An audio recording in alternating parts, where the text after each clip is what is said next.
Used to think maybe I'll read you, now I know that it's true. Cause I just can't wait for the time when I finish this book. Alright now. So, we have a book haul, and because this was my birthday month, April, not whenever this is gonna go up, we have a bigger book haul, and I'm really happy. We have so many manga, we have some books, and we have a lot of comics and graphic novels, so it's a win-win for everyone. And to not take you too long with it, I'm just gonna get right into this one. Hello beautiful bookworms, my name is Katarina and welcome to my channel. And today, as I said, we're going to be doing a book haul, and I am extremely excited because there's a lot of new things that I didn't know about, and a lot of cool things I didn't know about, and other cool things that I did know about but I had no idea were coming for me this month that are comprised in this book haul. So I hope that you guys enjoy this video as you normally do book hauls, because they're fun and they're nice. And I do want to say that these were pretty much all gifts, so let's just not talk about consumerism. We should, but we're not, okay? Let's just wish a happy birthday to me, a belated one, and just get on with it. So firstly, let's go into the comic issues, and I have here the Joker issue 13. And as per usual, the Joker is written by James Tynion IV, by Giuseppe Camuncoli as the artist, Cam Smith in inks, Arif Prianto in colors, and Tom Napolitano in letters, and a bunch of other people that create this magnificent series. So, the Joker. I am one issue behind. I haven't read issue 12 yet, which I probably should, since I've been told that it just gives this another direction completely. I do believe this was supposed to end on 14, so if my counts are correct, I will only have one more issue. So I don't know if I'm going to read them or not. Depends. If this is a really cool cover. I love how the Joker is here, like the Road Runner, and beep beep. It's really funny. But yeah, the Joker. I always get this monthly, so you already know. And then finally, we have The Nice House on the Lake, issue 7. And this is also by James Tynion IV, by Alvaro Martinez Bueno and Jordi Belair. And I already read this one. I read it as it touched my hand, and it is amazing. First of all, this cover is so gross, with all of the rats coming out of the fridges and the drawers and everything, and just looking like they're possessed by the devil. But to sum up, the story is amazing. I love how he started the second arc of this, and I am extremely excited to see where this is going and where this is finishing. I have a bunch of theories that need to be discussed with someone, and if you want to get your toes into comic horror, The Nice House on the Lake is perfect for that. It doesn't have a lot of trigger warnings. It does have a lot of mindfuck things happening, and I praise it for it. Like, I finished this issue and I was like, gosh darn it, what the fucking hell? And it's amazing. It's really awesome. Then we have a gift from a friend, and it is the October Country.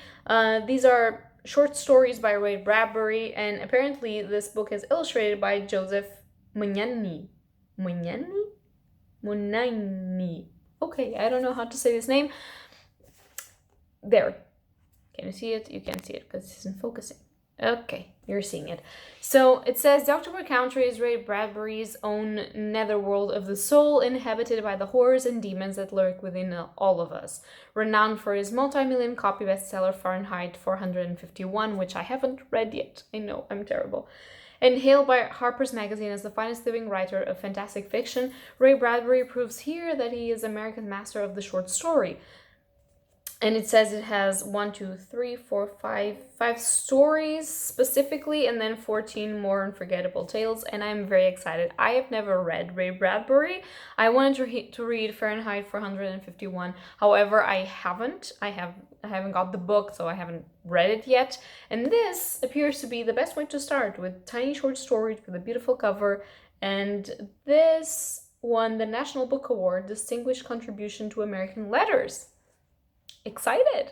Then another one that was gifted to me by a friend is called Not Another Sarah Halls, and this is by Haley Newland, and I am so grateful that I got this one. I have been meaning to read Haley Newland's books for such a long time now, and I'm pretty sure that I'm going to be devastated by this book emotionally, and so what more could I want? It says in the back, it wouldn't be the worst thing, would it, to die young, I mean. In not another Sarah Halls, underneath the facade of a normalcy lies a creeping darkness in the town of Oak Haven, which, perfect name for a town. If you look closely, you might see faded flyers, weather-worn and all but forgotten, seeking the whereabouts of a missing girl. Every town has its cold cases, but Oak Haven has a string of them. Beautiful girls missing, all in a pretty row, and the town has learned to just put disappearances out of sight and out of mind. While Autumn, which appears to be the name of my main character, and I love it, can't seem to separate herself from the series of cold cases, everyone else in Oak Haven goes through extensive measures to move on, holding vigils as if the unaccounted for bodies had been discovered strangled in the woods. But Autumn and her friend Becca take different paths on their way to unveiling the truth, an endeavor that not only dismembers their friendship but their state of mind. And I am so excited to read this. I am hoping for amazing writing style and an amazing horror story. That's all. That's all. Amazing.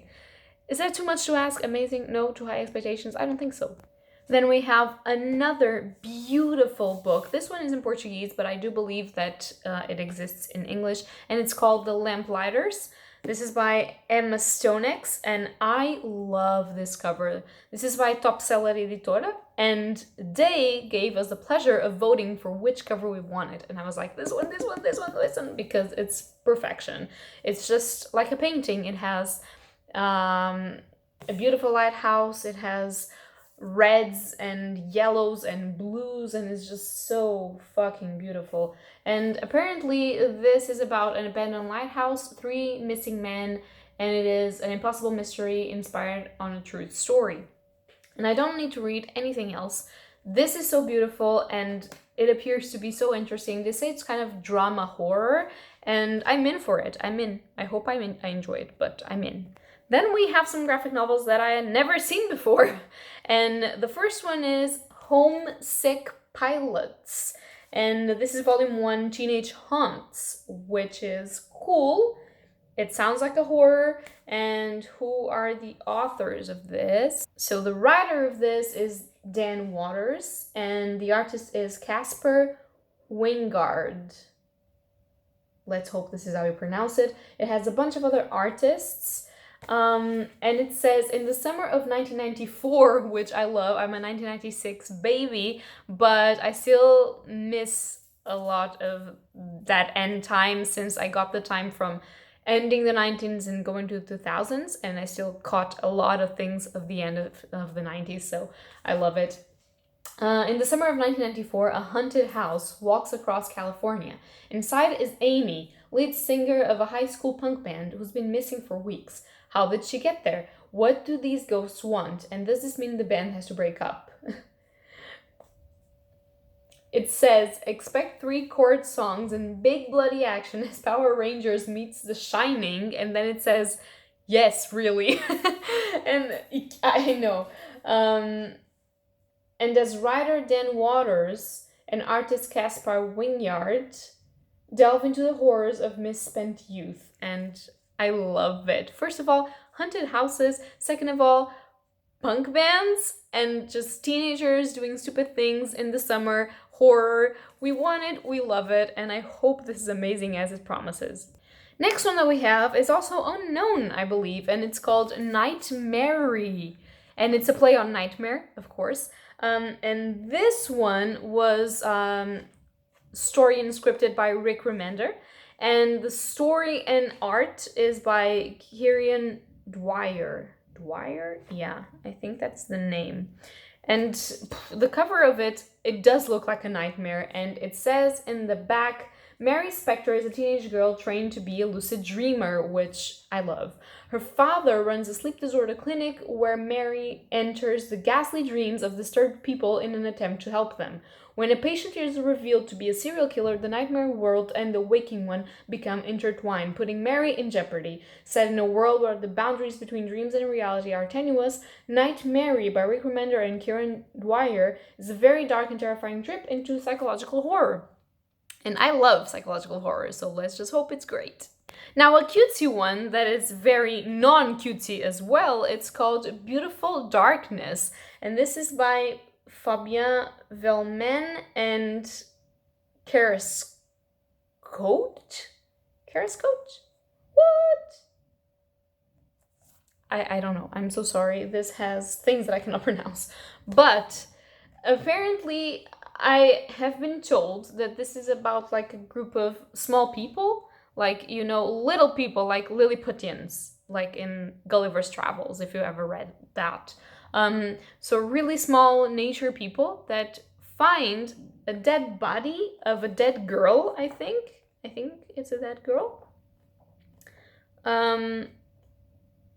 Yeah, it's a dead girl, like a girl that probably has been murdered, we don't know, and that's terrifying. But they found the corpse and they decide to like live around the corpse because it has a lot of things they can use to feed and to create stuff for themselves and to populate. It's like a world that they can populate, and it's so cute but incredibly disturbing because it's a bad situation what is going on, but at the same time they're so tiny and cute. I don't know. I love them, and I hope that this has an inner message. I hope that we understand what happened to the girl, maybe, even though that's not supposed to be the point, I think. And it's one of the people that criticized this. It said, Beautiful Darkness starts off like Alice in Wonderland, moves quickly into candidity, and concludes like Kill Bill. In other words, it is quite a ride. And it says, a fairy tale where the darkness is only natural. The real world of Beautiful Darkness not only includes but embraces decay, calm indifference, and animals who act like animals, just like life and death. And neither its prince nor princess are quite what we expect. Read it outdoors for maximum effect. I don't know. Are you excited? I'm excited. I'm planning on doing a review about this because this appears to be extremely great. Then we have manga. Yes, I know, shocking. First of all, we have the first sort of omnibus volume. I think it comprises the first and second volumes, but let's just say the first big volume of Alice in Borderland by Haru Asu, and this is a Netflix series, as you probably know. My boyfriend has watched it, and he's been nagging me constantly that I should watch it because it's great, and I do want to watch it. But now I have the manga that I can read first before I watch it, and the art style of this is pretty awesome, and I am so excited to know what is going on. Apparently, this is about Arisu, so Alice, you know, and he is a student, and he's sick of his life and he wants something to change, and he is transported with his friends to a parallel world where he thinks all his wishes have come true, but the new world isn't an empty paradise, it's a vicious game, and the only way to survive is to play. I love this. I love horror that is based on you have to play games to survive. I mean, I am a very big defensor of Saw and those type of movies. I know that some people think they are torture porn, but I will tell you that some of them make sense. Apart from that, I'm excited. I'm excited to see what the games are, and this is based in Dark Alice in Wonderland. I'm in. I love retellings. I love Alice in Wonderland, and I want to know. Then we have another horror manga, and I do believe that this one is Korean. And this is The Hellbound, which apparently is already a new Netflix original series. I haven't seen it in the catalogs, so maybe it's only in America and it's coming here. I'm not sure. But this is by Yong Sang-woo and Choi Ju-seok, if I'm pronouncing this correctly. And it says, your time is set, hell is coming for you. One day you will receive a notice. The message will only consist of your name, the fact that you are going to hell, and the time you have left to live. When the time counts down to 0, mysterious creatures manifest to condemn you to hell, which is like my worst fucking nightmare. Like, okay, you have a countdown. You will go to hell in like 2 hours. And I would be like, bitch, what? I would cry myself. I would have a heart attack. I don't know. This sounds terrifying. And it says, experience the intense heart-pounding horror of The Hellbound by Yeon Sang-woo, director of the international hit film Train to Busan, which I haven't watched, but I know what it is about, and I know it's spectacular, so points. And cartoonist Choi Juk-suk, creator of the acclaimed webtoon All, which I haven't seen, and I don't know what it is about. But it sounds amazing. The art style is very different. It's very digital, which I normally don't like, but I'm interested to read something Korean, and I have never tried this medium and these types of stories, and so I want to see where it goes. Then we have a cutesy one. We have Beyond the Clouds, The Girl Fell from the Sky by Nikki, Volume 4, which I had no idea there was more volumes coming out. I have the 3 first volumes, and I thought it was the end of it, but apparently there's more coming out. And I'm so excited because the art style of this is beautiful, and it's very steampunkish, and it's just like sort of kind of middle grade, but happy middle grade, if you know what I mean. And I'm excited, and the covers of these are so beautiful. They're all painted like with, I don't know, with watercolors, I think, and it's just so beautiful, so beautiful. Then we have another beautiful color, and that is Beauty and the Beast of Paradise Lost by Kaori Yuki, Volume 4. I know, I haven't read any of these, but look at this cover. The red, her beautiful violet hair, and the beast in here, and oof, I just love it. And the art style is just beautiful. I'm so excited, I want to read this so much. Then we have Children of the Whales, Volume 19 by Abi Yomeda, and I have been saying that I want this series to stop. I mean, I would read it ad eternum, because art style is so beautiful, and of course I feel for the characters, but it's just, it made its point, and it's time to stop. So I hope they stop in the 20th. This is not the last one, but of course I'm going to read it, and it's just worth it for these covers. Like, if I had shelves that allowed me to do that, I would put these covers out on display, because they're just, all of them, they're just so gorgeous. I love them. And they have like some thingies that you can touch. I don't remember how you say this in English, and it's just, they shine, and it's so beautiful. I love it, I love it. Then we have the second volume in a recent series that I'm reading, and that is Semelparous by Juan Ogino, I think. Wong Ogino? Yeah, maybe. I don't remember. Somebody told me how to pronounce this, and I don't remember. I'm so sorry. And this is a sci-fi Yuri. Yuri? Is it Yuri? I think so. It's a girl-on-girl sci-fi. I can't remember my terms correctly. I'm so sorry. But I'm very excited. I love this cover. It's beautiful art style. And I'm very excited to see how the relationship of our 2 characters evolve from the first one. I have a review from the first one, which I'll leave link up above if you want to see what I thought about the beginning of this series. Then I have a hardcover one, and that is Orochi by Kazuo Mez.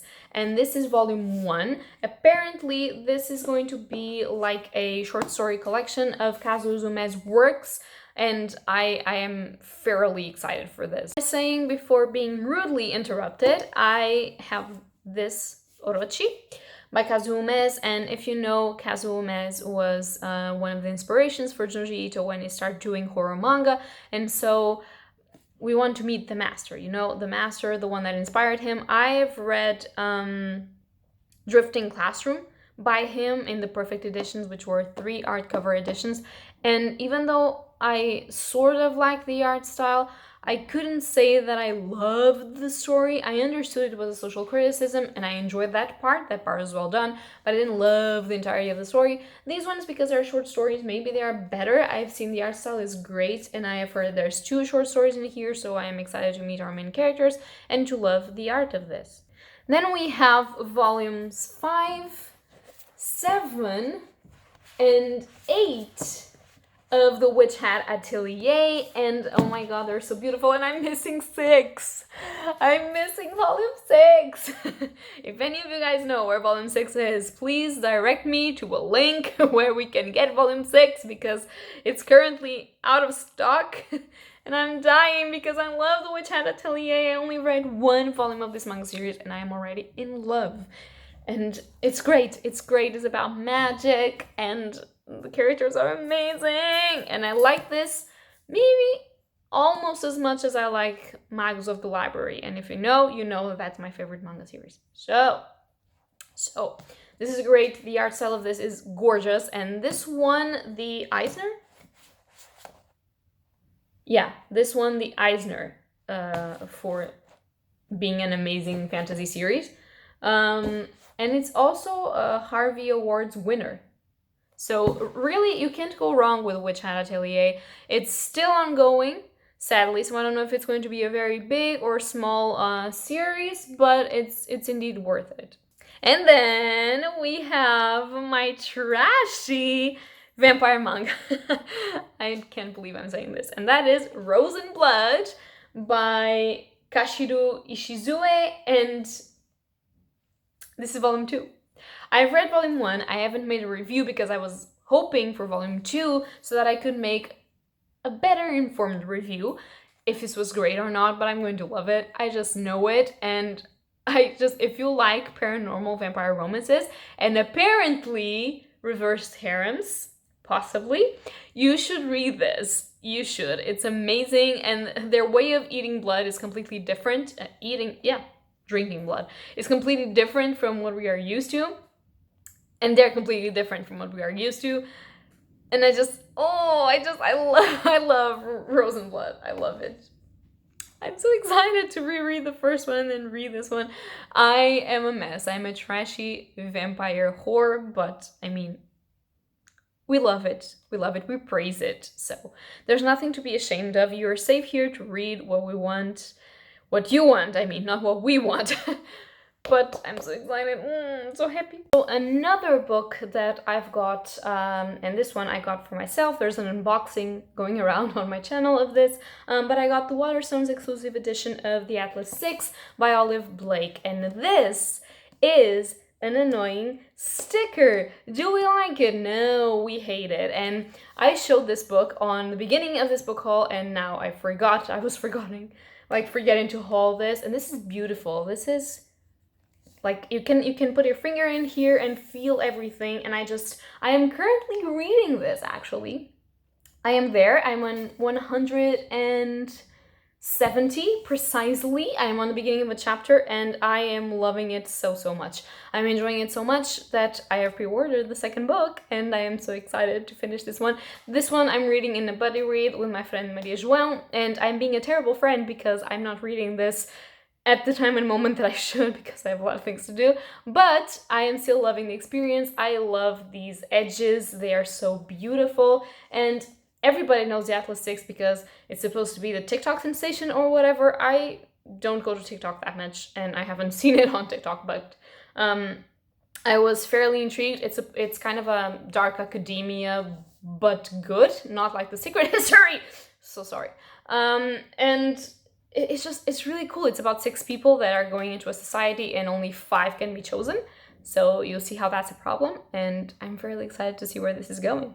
Then we have a new comic that I haven't heard about, and it's called Lucky Devil, and this is by Cullen Bunn, Fran Gallant, and El Torres, and it says on the back, a down-on-his-luck schlub is possessed by a malevolent demon. Just when he thinks things can't get worse, the exorcism goes wrong, and he finds that somehow he's retained all of the entity's supernatural gifts. After a path of revenge on all the people that have wronged him, he begins to gather worshippers and form a cult. But the legions of hell don't take kindly to this, and they send demonic agents to murder the schlub-turned-god before he gains too much power.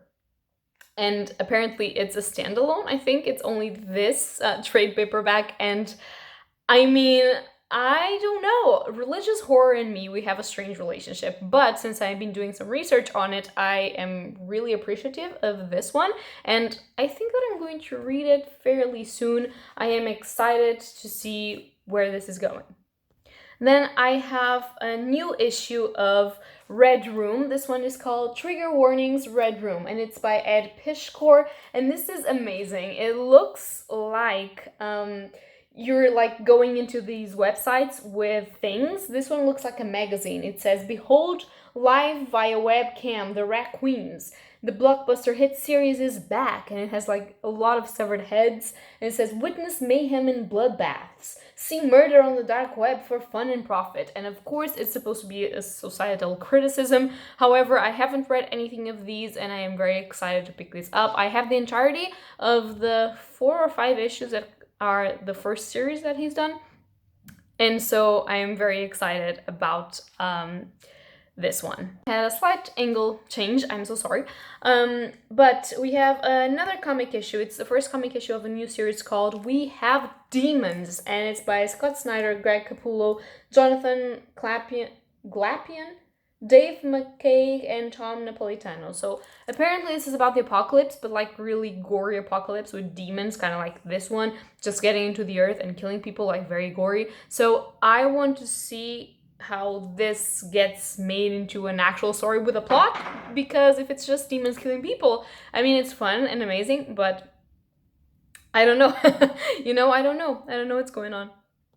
Then we have 2 actual books that my friend Maria João gifted to me on my birthday, and the first one is V. Schwab Gallant. I was super excited to get to this one. I had no idea it had been published in Portugal. It's the English copy, but it's already here. I've read a lot of V. Schwab's books, and it's an author that I really appreciate. And this one sounds like young adult, middle grayish, gothic, like Crimson Peak vibes, and I'm all in. I like creepy stories about creepy gothic houses and creepy people in the shadows. So this one sounds perfect. I don't even want to know what it is anymore. I just want to read it. And then she also gifted me The Bear and the Nightingale by Catherine Arden, which is the first in this trilogy, which I don't know the name of, but it's based on Russian folklore, and it's about this girl. It says, in a village at the edge of the wilderness of northern Russia, where the winds blow cold and the snow falls many months of the year, an elderly servant tells stories of sorcery, folklore, and the Winter King to the children of the family, tales of old magic frowned upon by the church. But for the young wild Vazia, these are far more than just stories. She alone can see the house spirits that guard her home and sense the growing forces of dark magic in the woods. And apparently, from what I know, her dad remarries, and the stepmother is like very appreciative of this church and has really fear of these spirits of the woods, and so she tries to banish them, and Vazia is not going to have that. And I do believe that's like her path to become a witch. I don't know, but I want to read it. I love it. It sounds like a fairy tale, and I really enjoy those. So yeah, guys, that's my book haul. I hope that you guys enjoy it. If you have any of these books, or if you want to read any of these books, you already know. Tell me something in the comments down below. Please, please, please don't spoil me and other people, because that's not cool. And that's going to be all for today. So happy readings to you all. Bye! So yeah, guys, that's going to be all for this big April book haul. I hope that you guys enjoy it. I hope that you have seen some manga or comics or books that you guys want to read or that you have read and that you want to talk to me down in the comments without any spoilers, please. And that's going to be all for today. If you like this video, leave a like or subscribe, and happy readings to you all. Bye! Walking on sunshine, whoa, I'm walking on sunshine, whoa, and don't it feel good? Yeah, alright now, and don't it feel good to have books? Oh my god, I messed it up. I'm so sorry.